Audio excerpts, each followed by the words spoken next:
All right, welcome to another very enlightening edition of the Super Cook on OBRadioFM.com, where health meets taste and wellness begins on your plate. And in today's special segment, with that, we're going to dive into a timely, transformative topic, which is portion control and mindful eating technique, with a holistic focus on nutrition, fitness, rest, healthy lifestyle, and general well-being. Don't forget, this is so Lekima, I'm not just going to be doing this alone. I'm going to do this with Tanya Albers all the way from South Africa. But it's important we just go on a short break. When we're back, you need to know more about who exactly Tanya Albers is.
All right, we're back down from our short break, and I told you today is going to take a special segment where we need to delve into a timely and transformative topic, which is portion control and mindful eating techniques. Well, don't forget, this program is going to be held by Tanya Albers, one of the greatest that you can ever imagine, all the way from South Africa. She'll be giving us great analysis on what exactly portion control is, because they say portion control is one thing that is actually going to make you not to overload yourself with food, because the important thing about life is, eating is different from what is it called again?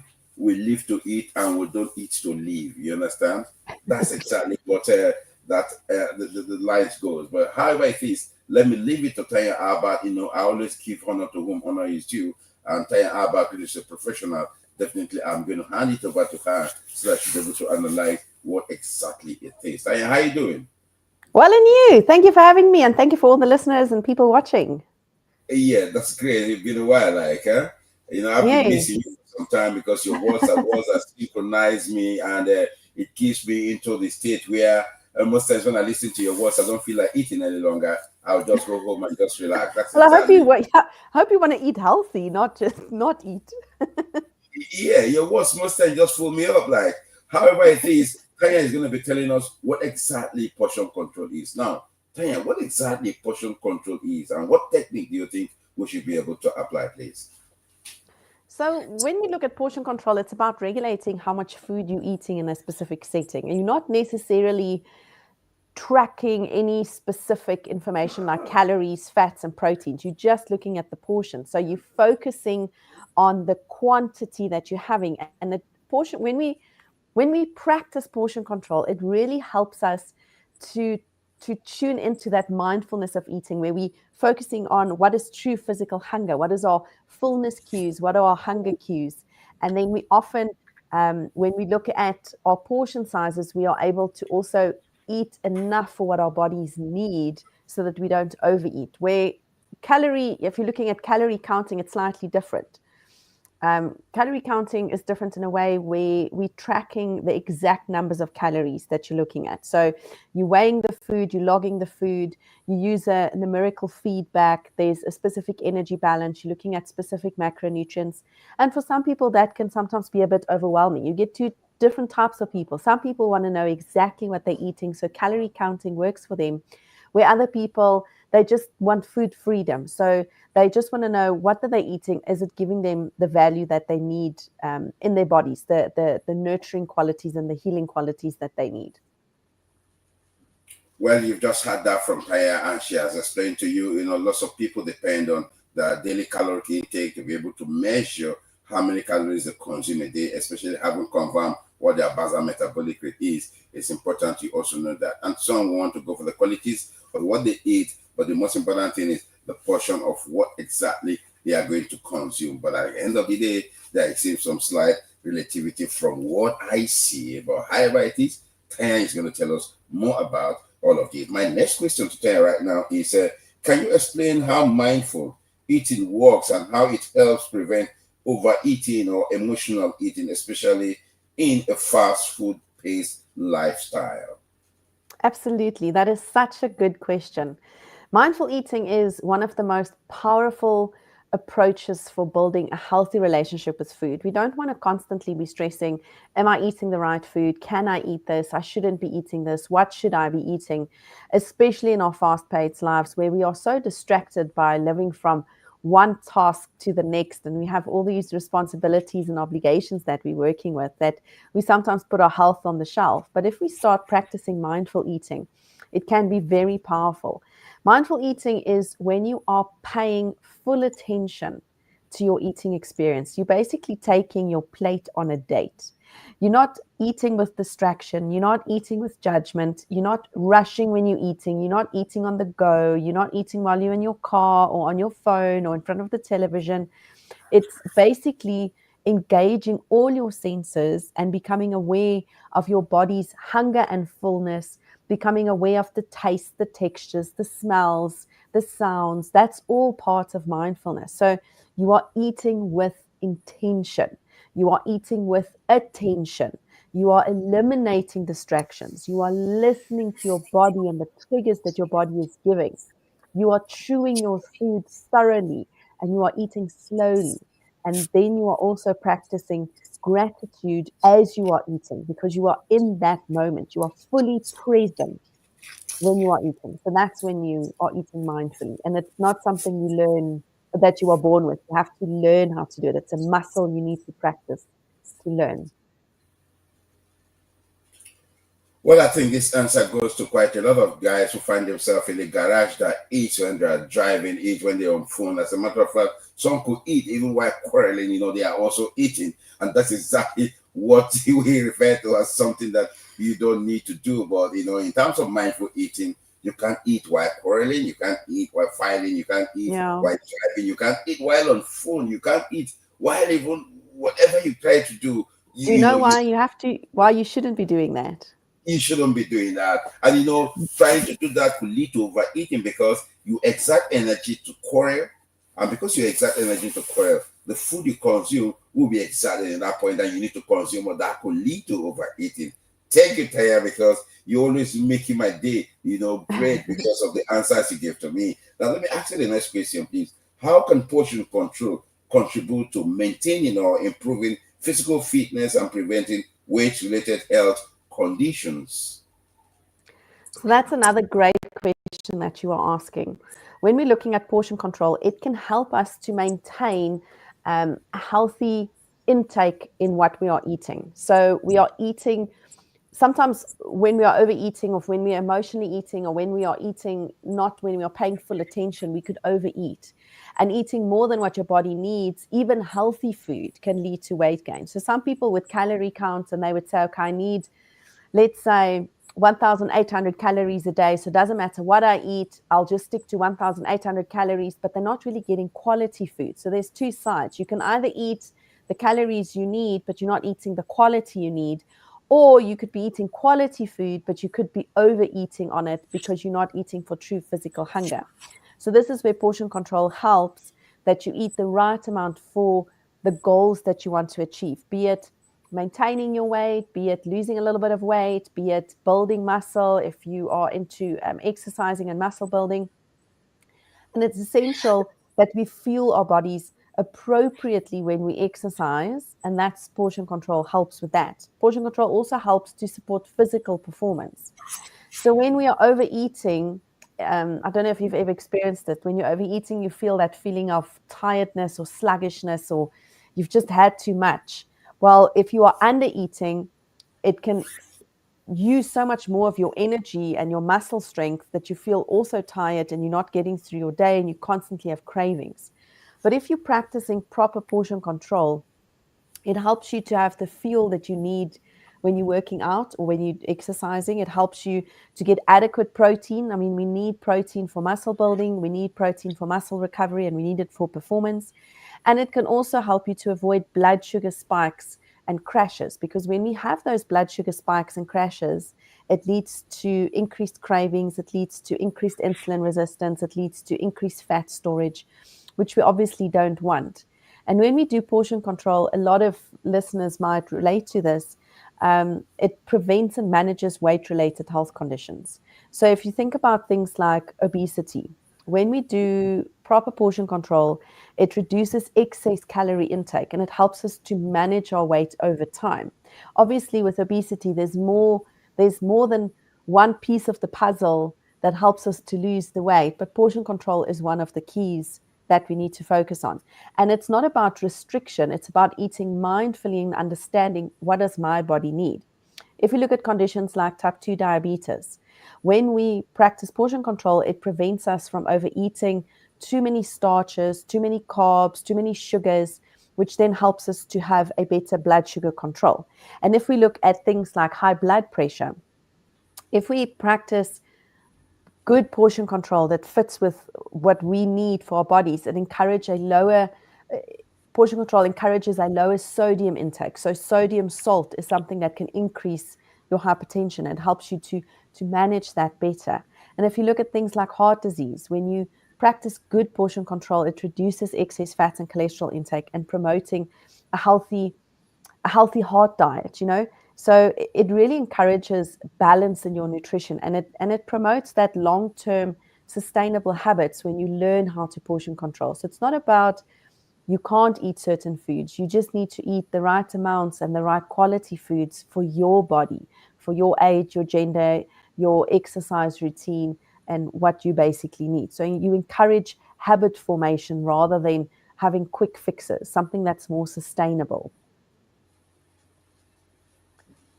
Well, you've just had that from Tanya. Tanya is very explicit in all of this discussion. She has actually explained the whole thing to you. Portion control plays a major role in whatever you do, especially those that are diabetic, or those that are suffering from high blood pressure, or those that are suffering from heart diseases. Portion control is going to go a long way in terms of Yes. cutting down those excess calories that will actually affect you in various ways. We look at those that are diabetic, a lot of starchy foods is also going to contribute in a large amount of deposit of sugar in you, which is also going to lead to something crazy for you. And those that are also into that are suffering from high blood pressure, when you take quite a lot of sodium, it's also going to affect you. These are areas that we need to consider. And for all those that are Mhm. also trying to get into weight loss program or into fitness activities, you know that taking the necessary ratios as regards to your body type is something that's also going to help you.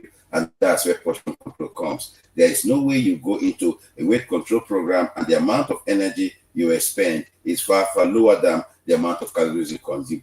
Then there is no way you're going to record any result for yourself. So listen to Tanya, and she's going to teach us more things as I am beginning to get more educated from Tanya. And my next question again to Tanya is, what are some practical everyday strategies individuals can use to train themselves to eat more mindfully even when they are busy or distracted? That is a fantastic question, because when we want to develop this mindful eating habit, it's something that needs to be practiced every day. It doesn't have to consume your whole day, but just making small changes every day helps you to progress towards healthy habits and making it more sustainable. So I want to give some practical everyday strategies. So everyone needs to take out a pen and paper so they can write this down. Number one is they can start with one mindful bite or sip at a time.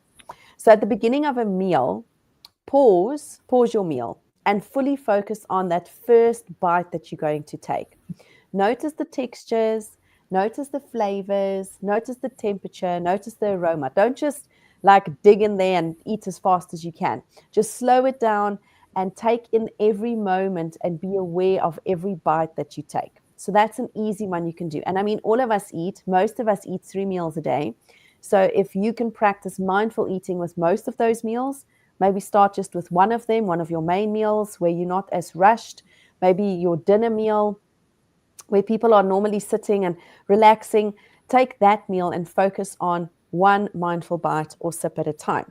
Then number two, what you can do is do a bit of a pausing ritual before you eat. So what that means is take 3 deep breaths before you start eating. And it's easy. You don't need to change the environment. You just need to be sitting with your plate and just inhale and exhale. Inhale through your nose, exhale through your mouth. And then start asking yourself, am I truly hungry or am I eating out of habit, stress, or boredom? So that's the question you need to ask, because we just eat because everyone else is eating, or we just eat out of habit. We're not eating for true physical hunger, because you need to set the intention that you are going to eat slowly and you're going to listen to your body when you are eating. And it takes less than 30 seconds to do when you start building this specific mindful eating trick. And then another one you can do is downsize your eating environment. So what that means is we tend to dish up our plates very, very full. And the bigger the plate, the more food we tend to put onto our plates.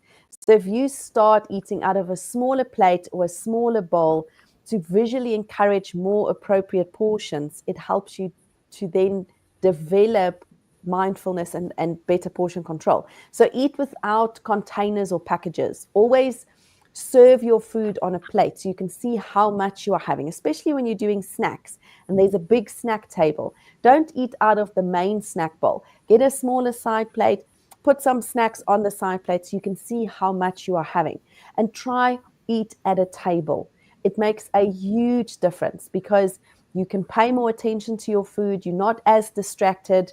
If you're sitting by your work desk on your laptop, you're going to eat and you're going to work, but you're not going to realize that you've eaten. So then whatever meal you finished, you're going to feel deprived because you haven't really received that dopamine release you needed because you're still busy working. You're not paying attention to your food. So if you're eating in your car or eating on the go, all those things interact with good portion control and mindfulness. So the 3 things that you can start practicing is start with one mindful bite at a time. Use a bit of a pause ritual when you are eating, like inhale, exhale, really, really relax when you're eating. It helps with digest as well when you're resting, and downsize your eating environment. Like really look at what is happening around you when you are eating. So those are 3 things that people can practice to start practicing mindfulness. I mean, there's lots I can still share. So, I mean, if we've got the time, I can go into a lot of them, but I think maybe we can start just with those 3.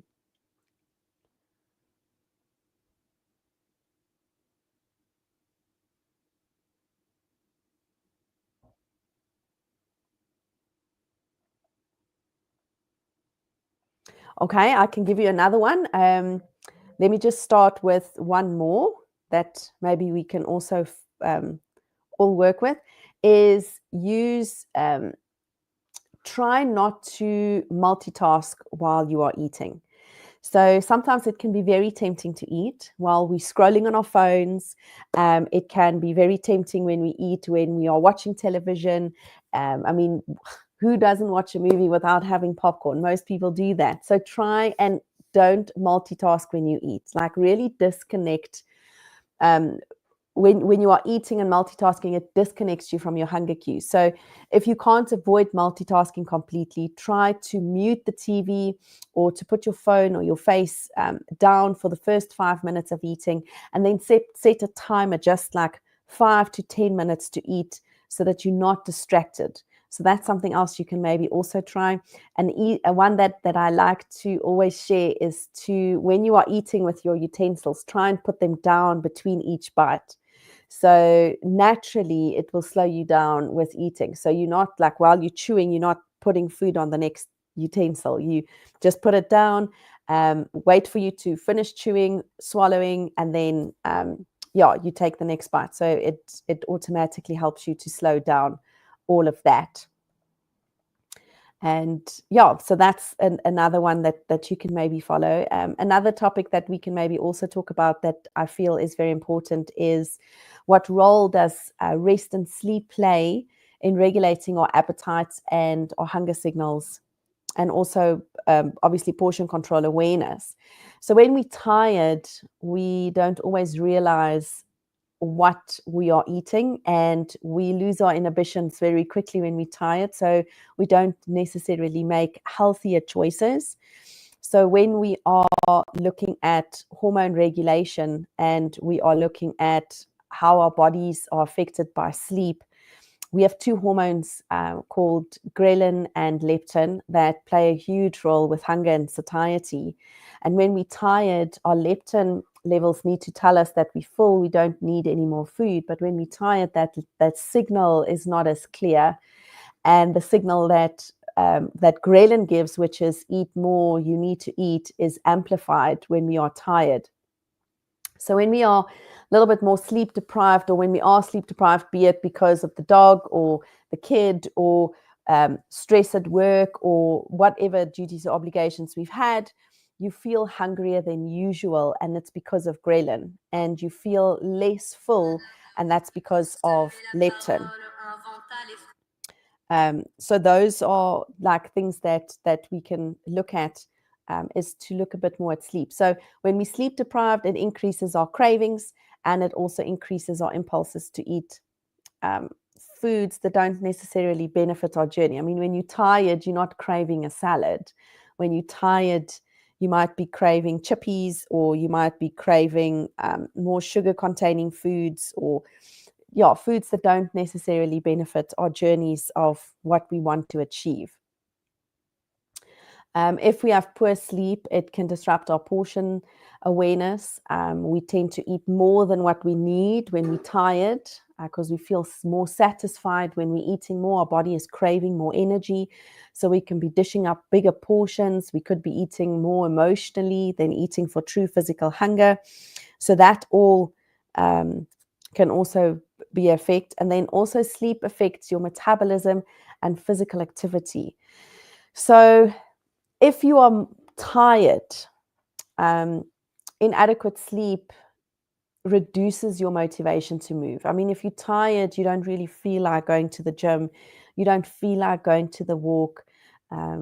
So obviously then you're burning fewer calories, and your metabolism slows down slightly, which then makes it easier for you to gain weight if you're not practicing good portion control. And even if you're eating healthy, but you're not active enough, you're not burning as many calories, you struggle to lose that weight. And this can disrupt your energy balance. Sometimes when we're tired, we can have our late night eating, that trend increases.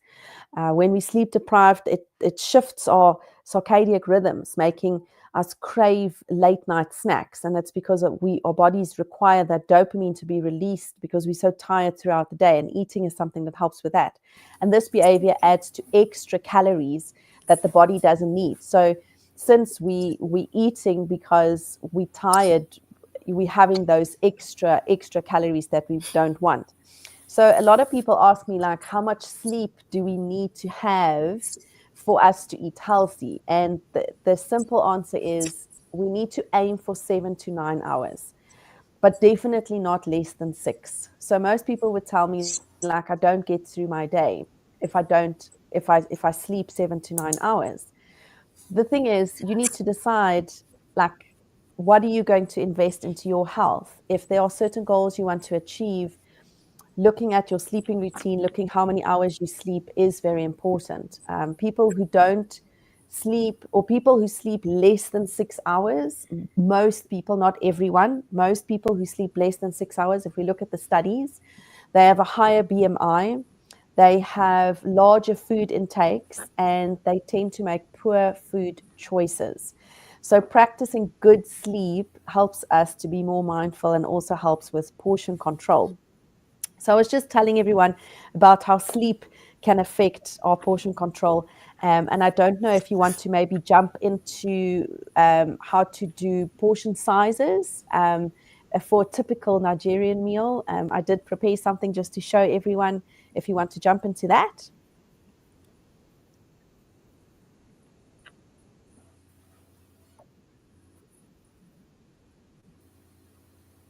So something that we can look at is if we look at the portion sizes for a typical Nigerian meal, we can focus on the major food groups. So we need to look at things like carbohydrates, we need to look at things like proteins, we need to look at things like fats, and we need to look at things like vegetables. So if I start off with carbohydrates, and then this is something easy that you can do, you can just put your hands up and we're going to use our hands to do a bit of portion sizes. So carbohydrates, do you know which foods include carbohydrates? They can include foods like rice. They can be things like yams. They can be things like cassava. They can be corn. Just had all Also, of these from Tanya, and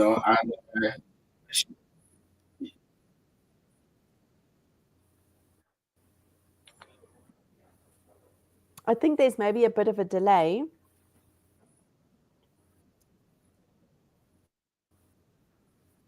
Great. So when we're talking about portion size control, we're talking about carbohydrates. So we're just having carbohydrates. some technical challenges, but however it is, you just had the voice of Tanya Albert. She's giving us detailed information about all what you need to hear about things that could stop you from sleeping most times if you overeat, and that are things.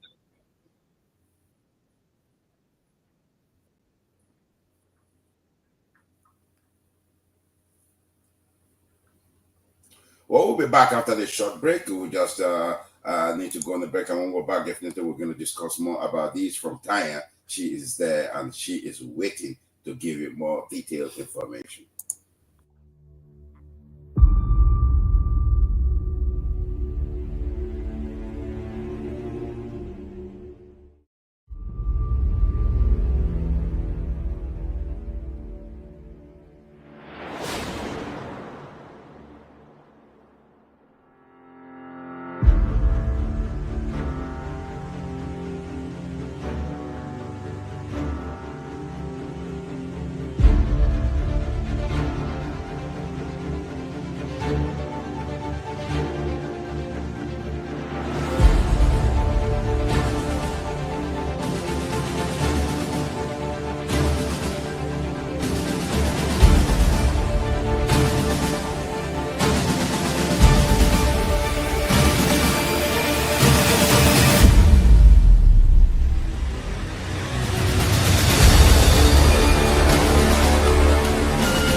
Although we're back down from our short break, sorry for the breakdown in transmission. We got some technical challenges, but definitely my client has been very patient and she's still waiting for her to give you a detailed information of what exactly is going on with portion control. And portion control is something that will actually help you, aid you in terms of control of weight control management, aid you in terms of your fitness journey, aid you also in terms of having any of these heart related issues like your high blood pressure or diabetes or any other form like arthritis and minimal. Definitely, a portion control is something that is going to actually influence all of those lifestyles. And Tanya has been nice enough to give us a detailed information, a detailed analysis on how all of these are co-related. But my question now, and she has also laid more emphasis on sleep, how important sleep is, because rest is one thing that goes with sleep, and those are the things that help you in terms of rejuvenation, in terms of recuperation.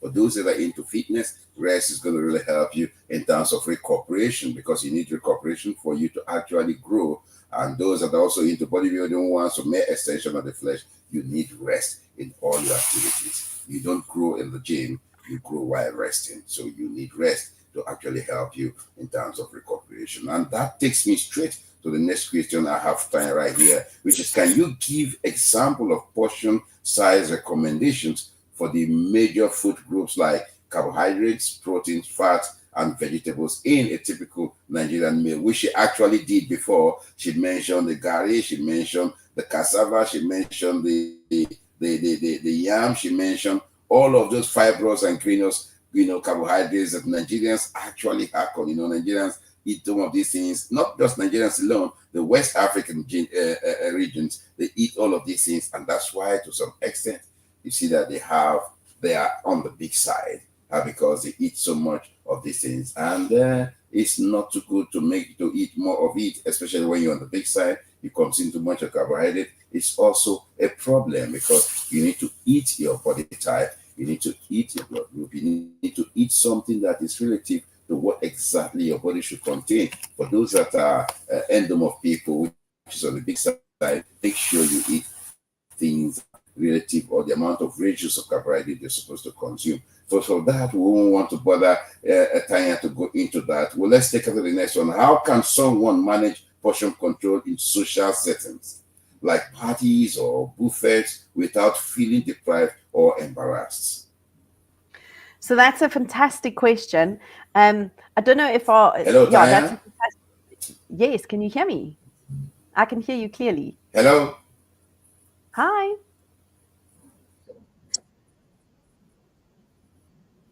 can you hear me?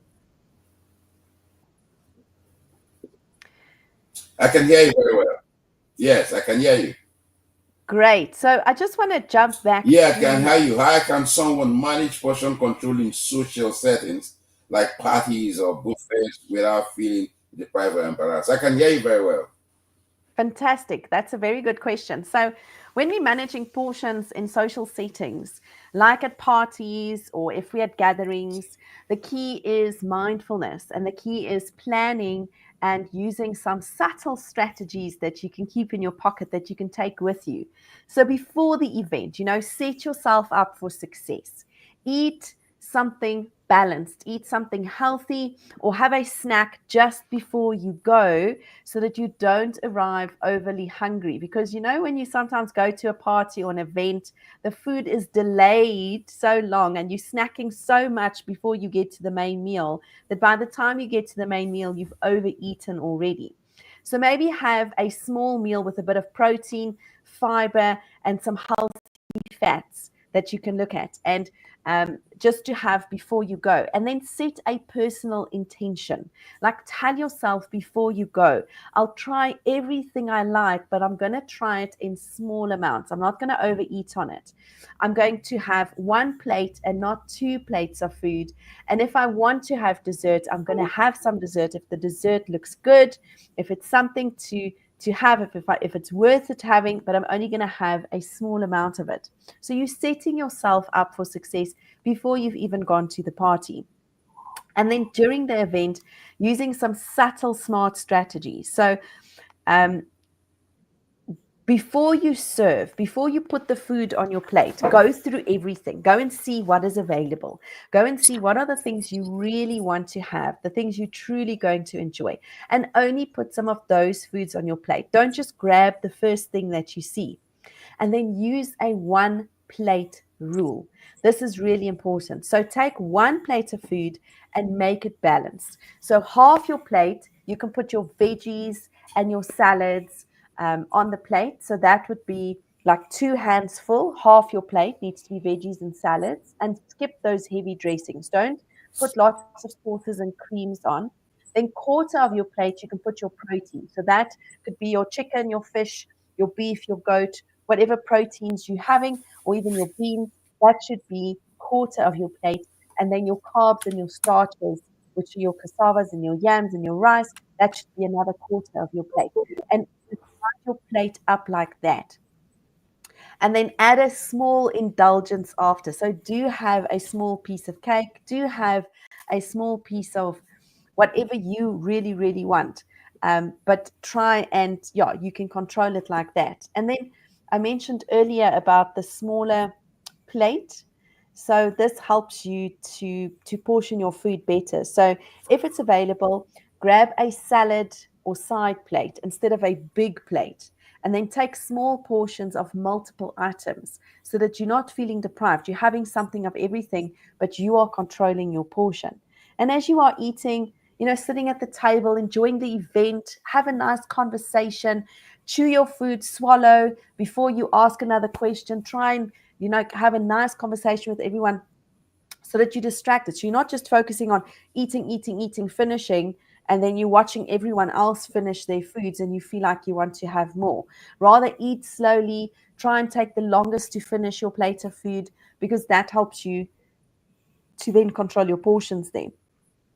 When we're thinking about what are we going to drink when we're at the event, choose water or even low calorie drinks. If you're drinking alcohol, pace yourself. Like, rather have a glass of water in between every drink. Try not to necessarily drink your calories. Rather, if the food looks great, rather choose the food and have a low calorie drink like a sparkling water, because sometimes those sugary cocktails and those juices, they just add up onto those calories that we don't necessarily need. So be smart about what you want to have and sort of go in with the intention of what you want to do and what you want to experience. And yes, you can have dessert. Take a small portion or share it with someone. Choose one of your favorite treats, something that you haven't had. Eat it slowly, savor every bite, but don't restrict yourself from it and enjoy that. So basically, what they need to look at is before the event, make sure that you prepare for success. Don't arrive there overly hungry. Choose your favorite foods that you intentionally want. Help to control your portions naturally and avoid that overloading of your plate. And then just shift your attention when you're looking at the food so that you're more in a conversation or talking to a friend instead of thinking about all the snacks, all the foods that you want to eat and get into.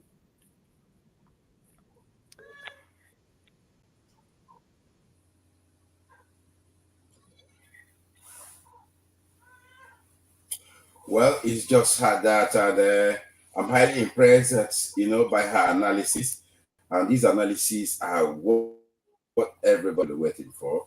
For my listeners, I know that everybody is getting more interested in this whole show because Taya is actually doing something different from what I expect or what I'll be hearing about dietitians. And I'll take us straight to the next question.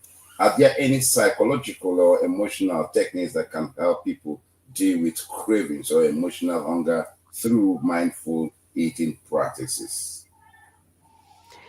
So, absolutely, there are so many that we can look at. We've spoken about some of the tips and tricks that we can do, and I want to give you some evidence-based techniques that can help you. So one of them is to really pause before you eat.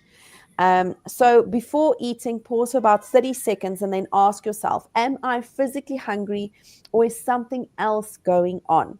Ask yourself that question to identify if you are eating for true hunger or if you are eating for emotional hunger. Sort of step one that you can do. And then from a mindful based stress reduction, we need to also look at helping us to notice why are we having cravings. So having a bit of a journal and writing down why you eat, how much you eat, looking at like what is the main reason that you're having a craving. Name the feeling that you're having when you're having this craving. Is it just a craving you're having, or are you feeling lonely? Are you feeling bored? Are you feeling stressed? And then take a bit of a breather and try and breathe through that feeling that you're having, and remind yourself that cravings are only temporary. They're not always there. They're there because they're telling us that our bodies, there's something missing. There's a need not being met. And it might take a few minutes, but you can work through it. So using a bit of a craving journal or a mood log is something that works well. So writing down everything you eat, why you are eating, looking at your environment when you're eating is a great tool to use when you are working with mindfulness. And if you notice that you're eating a lot of the time for emotional reasons, naming that emotion and seeing if you can discover why you have that emotion, how to work through it, and then if you're struggling to work through the emotion yourself by either doing a breathing exercise or a meditation or an exercise routine, then maybe reaching out to your support system, finding someone who can help you with that, digging deep. Why are we having these emotions?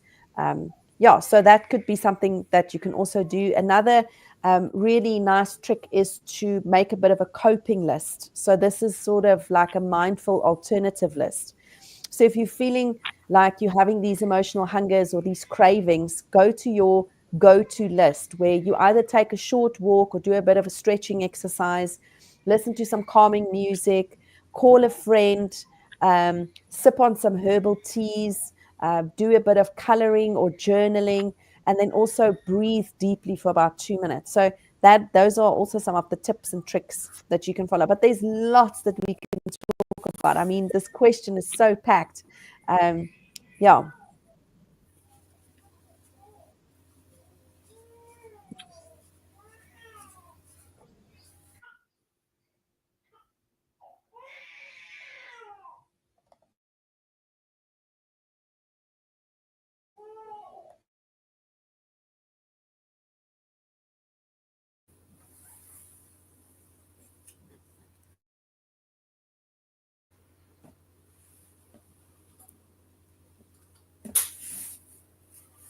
Well, it's unfortunate we're having some technical challenges, but however it is, she has told us detailed information on the strategies and techniques that we need. But the question I have right now for Tanya is, for those trying to improve their fitness or build muscle, how can portion control be aligned with their specific nutrition goals without underfueling? Because you know that yes, those that actually really want to compete in the IFB elite shows and all those kind of big Good programs. question. You know, Yes. you know, Good yes, question. yes, When you're working to improve your fitness or build muscle, portion control is still very important, but it needs to be strategic, not restrictive. So the goal is to fuel for performance and fuel for recovery while you are preventing overeating and undereating. So something that you can do is understand the goal. Fuel, don't restrict basically. So eat enough of the right nutrients to support muscle repair, growth, and energy. Avoid excess calories that turn into fat and listen to hunger and recovery cues, not blinding eating as more or less. And then balance those nutrients with those portions. So if you look at your protein, the goal is you want to build and repair your muscle. So you need to look at anything from 1.2 to 2 grams of protein per kilogram body weight. But that also needs to be calculated with a professional because we need to look at your kidney function. We need to look at what type of exercises you're doing. But basically, you're looking at a palm sized piece of protein and eating 1 to 2 palms of, of protein portions per meal, depending on your age, gender, and what you want to achieve. And obviously, when we look talking about proteins, we're talking about things like chicken, fish, eggs, yogurt, beans, lean beef, tofu, whey. Those are all part of your proteins. And then make sure to eat a pre-workout and a post-workout protein or a shake, and do the post-workout within about 30 to 60 minutes of training. When you're looking at carbs, carbs are there to fuel. They help to fuel our workouts and they help with recovery. And you need to look at anything from a cup to half a cup of cooked carbs. So 1 cup to half a cup of cooked carbs, depending on your gender, your age, what type of exercises you're doing, and eating about 1 to 2 of like 1 to 2 of these half cups a day when you are doing these trainings, and it will depend on your intensity. And that's why it's very important to work with a dietitian who can calculate that, individualize that for each person.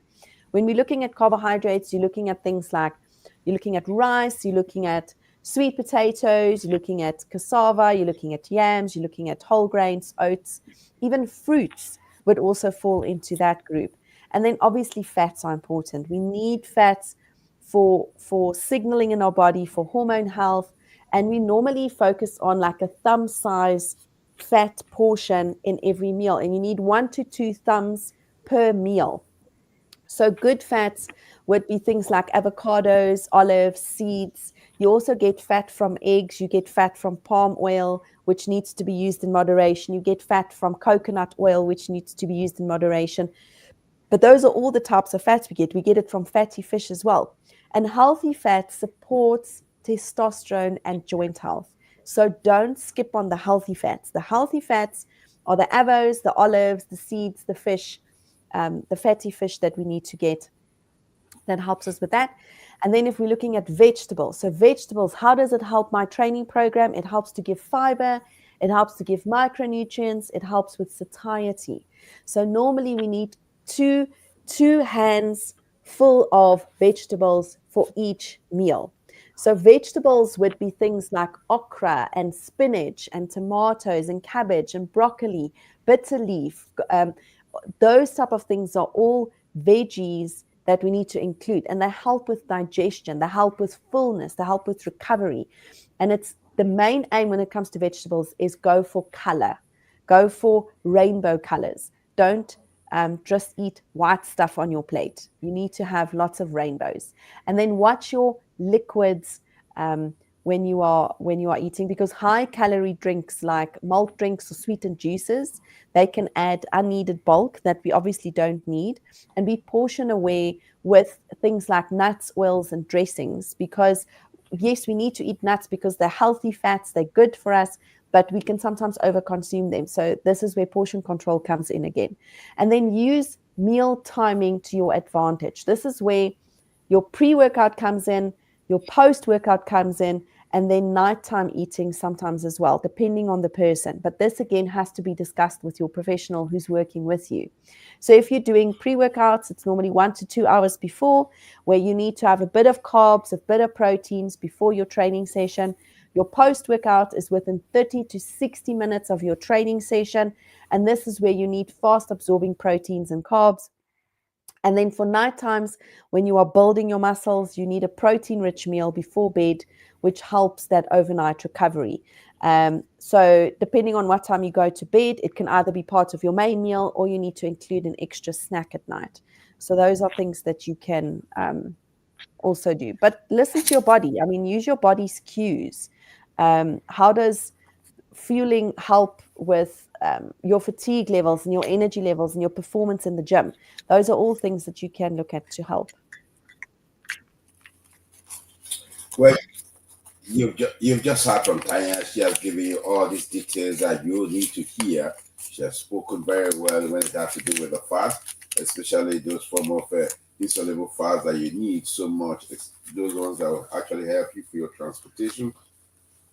Those ones will help you in terms of eating down those soluble fats that are also not too good for you. But in general, she has spoken very well. And for all my bodybuilders who are out there listening to this program, she has actually given you the great analysis that you can ever hear: when to eat, your pre-workouts and your post-workout, how it comes in for recovery, replace of lost calories, and also help you in terms of repair of torn tissues, the kind of things you need to eat. She has all explained this. We need to go on a short break and go back. We have few questions to ask from Tanya Albert. I'll be right back after the short break.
our background from our short break and having followed all this analysis, it's just good to go straight to the next question, which is how does mindful eating support long-term general well-being, and what are some warning signs that someone might be out of touch with their body's hunger and fullness cues?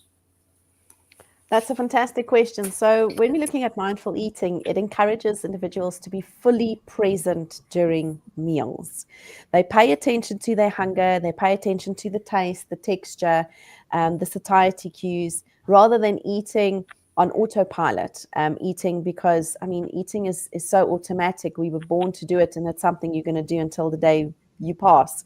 So, how does mindful eating support our long term well being? Because it improves our digestion. So, eating slowly and attentively helps us to activate our parasympathetic nervous system, which supports optimal digestion.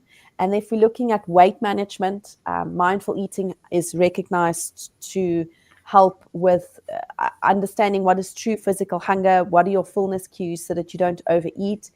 Mindful eating also helps us to control or to have better emotional health. When we mindfully eat, we are reducing emotional eating and we're actually dealing with the emotions. We're working through the emotions if we're more mindful about them. Mindful eating helps to reduce stress levels. Mindful eating helps to enhance the enjoyment of food. I mean, we're social beings. We love to eat. We love to eat food, and it's good to eat good quality food and good foods. And mindful eating also lowers the risk of chronic diseases like heart disease, as I mentioned earlier, or diabetes or high blood pressure, because you are controlling your portions when you are mindfully eating. Some of the warning signs that you asked about when a person is out of touch with hunger and fullness is, I mean, you need to keep a bit of a food journal and you need to take time to check in with yourself. Like, how are you feeling? What's happening? So if there's frequent or emotional stress eating happening, so you can keep a food journal and write down what's the reason you're eating. And if it's constantly coming up, you eating because you're feeling stressed, you're feeling bored or lonely. Those are some of your warning signs to look at. If you're eating to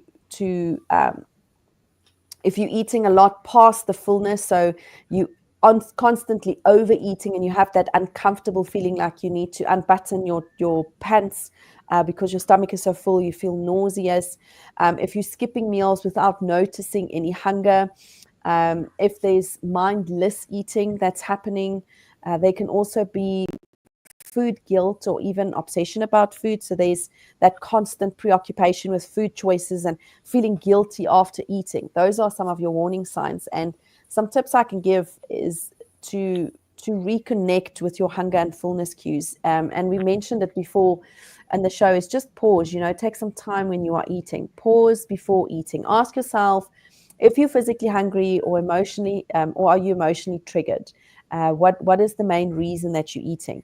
Eat without distractions. Create an environment for eating. Eat at a table, eat out of a plate, put your knife and fork down between each bite. Rate your hunger and fullness as you are eating on a scale of 1 to 10. Slow down the eating and then also tune in to your body. Like, notice your physical signs of hunger. So those are things that you can also do to help with that. Well, there is a lot to do, and one of the things that is very important that we need to do is for us to be able to understand the fact that we need to ask ourselves, are we sure that we actually want to eat? And why do you want to eat?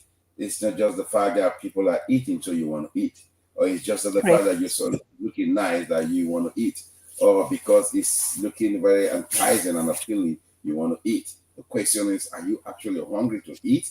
Do you really want to eat? And why are you eating? Are you eating just because you just want to eat? Or are you eating because you want to remain alive? Or are you eating because you want to actually control your weight? You must have the purpose of why you're eating. That is going to go a long way in your journey, but not your Yeah. destination. That's Yeah. exactly. Very true.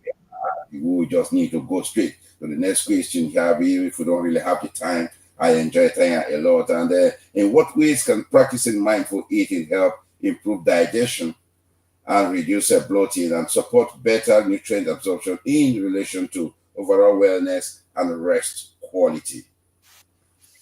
Good question. Um, so mindful eating helps us to promote proper chewing and saliva production. And that is some of the things we need for digestion.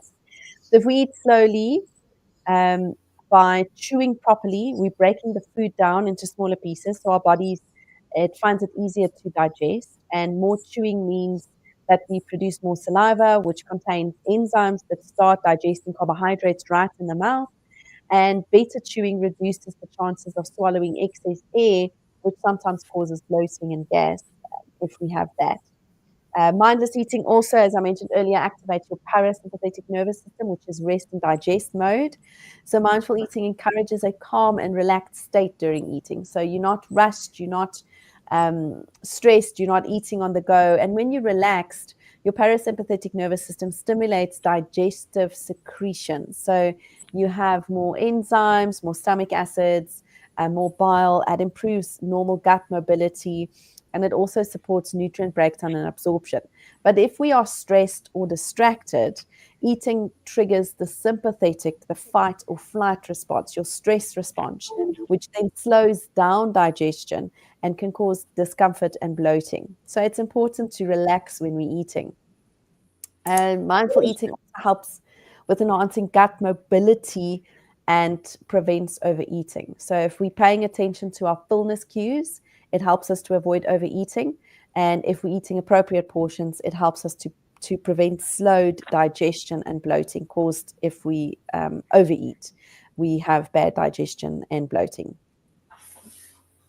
Well, you don't need further analysis on this. She has well explained it, why we need to eat slowly, why we need to mindfully, why we need to eat, without having ourselves involved in any conversation or argument. Why we also need to eat, why we don't need to also eat while we on the go. You need to control of this. Mindful eating is something that is extremely very important so that you'll be able to manage your portion control. Now, my next question is, can you explain how portion sizes should vary based on age, gender, physical activity levels, specific fitness goals like muscle building or fat loss?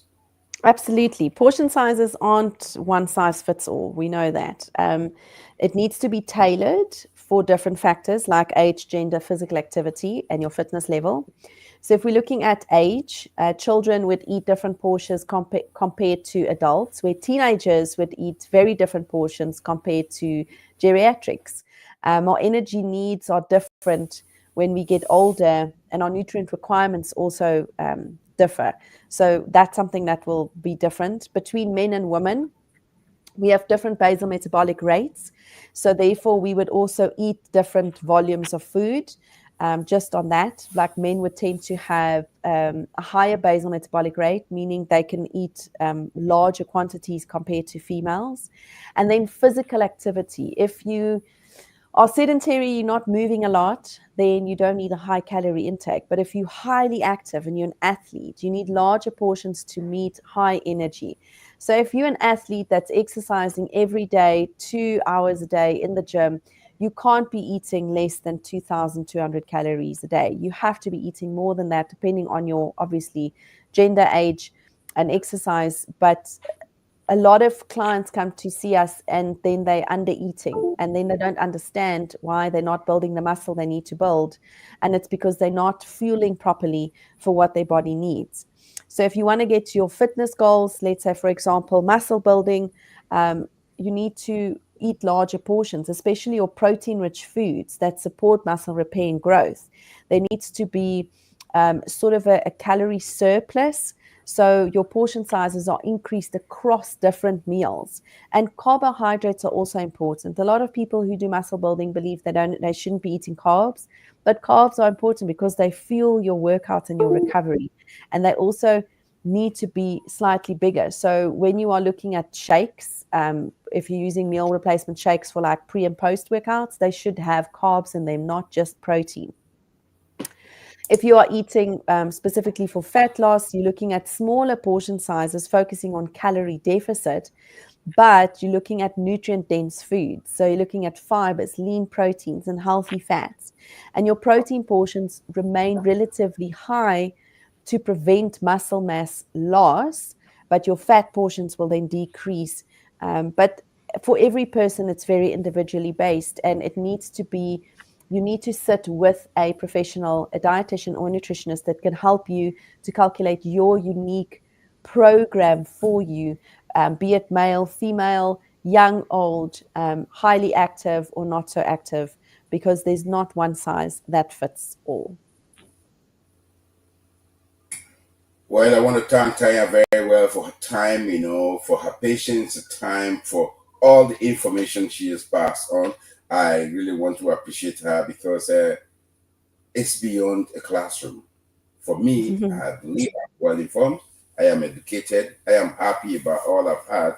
And for all those bodybuilders who actually key in this program, I think you are satisfied for today. And for those who also live a sedentary lifestyle, or for those who actually want to begin the fitness program, you are also satisfied. But for even those who never got into the gym before, or even had a thought about going for fitness training, you are also satisfied because she has told us with the mindful eating, the portion control, how not to get involved in any kind of argument while eating, how not to get involved while on the go you are eating. You need to be mindful when you are eating. This is extremely very important, and I'm going to take it very seriously. I'm going to also pass it on to other persons that is going to also, that's I'm going to tell the same information. And for all those that are going into parties and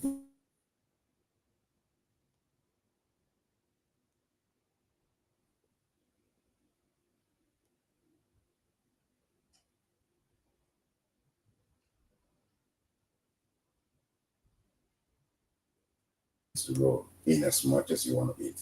And to all my listeners, thank you very much. This is where I'm going to draw the wrap as it's a goodbye to every person. Thank you.